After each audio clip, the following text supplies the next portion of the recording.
পরে সাদিয়া আক্তার প্রিয়া জানতে চেয়েছেন কোরবানির গোশত কতদিনের মধ্যে খাওয়া উচিত? সারা বছর কোরবানির গোশত ফ্রিজে রেখে খাওয়া উচিত কি?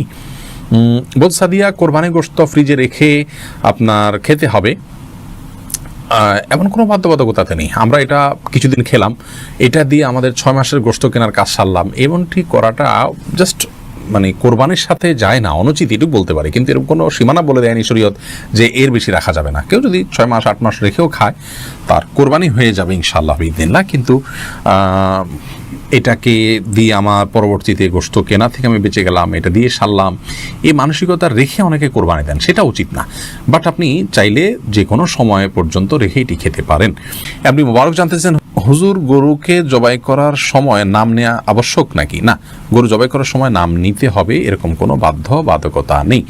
আমরা অনেকে মনে করি যে গরু জবাই করার সময় নামের তালিকা ধরে পাঠ করতে হয়, এটা কোনো আবশ্যক কিছু না। বিধায় এটাকে আমরা আবশ্যক মনে করব না। এটাকে আবশ্যক মনে করলে বরং সেটি সমস্যা হবে। তবে হ্যাঁ, জবাই করার আগে আমরা যাদের পক্ষ থেকে কোরবানি করছি তাদের কথা উল্লেখ করে যদি বলি, আল্লাহ এটা অমুক অমুক অমুক অমুক, তাদের তরফ থেকে কবুল করুন। তাদের বাবার নাম উল্লেখ করতে পারেন, অমুকের ছেলে অমুক, অমুকের ছেলে অমুক, অমুকের মেয়ে অমুক, এভাবে বলতে পারেন। আর না হলে শুধু নাম বললে হবে যে অমুক অমুকের তরফ থেকে আল্লাহ তাআলা এই পশু আপনি কোরবানি হিসাবে কবুল করে নিন। এরপরে বিসমিল্লাহি আল্লাহু আকবার আল্লাহুম্মা মিনকা ওয়া লাক বলে আপনি জবাই করবেন।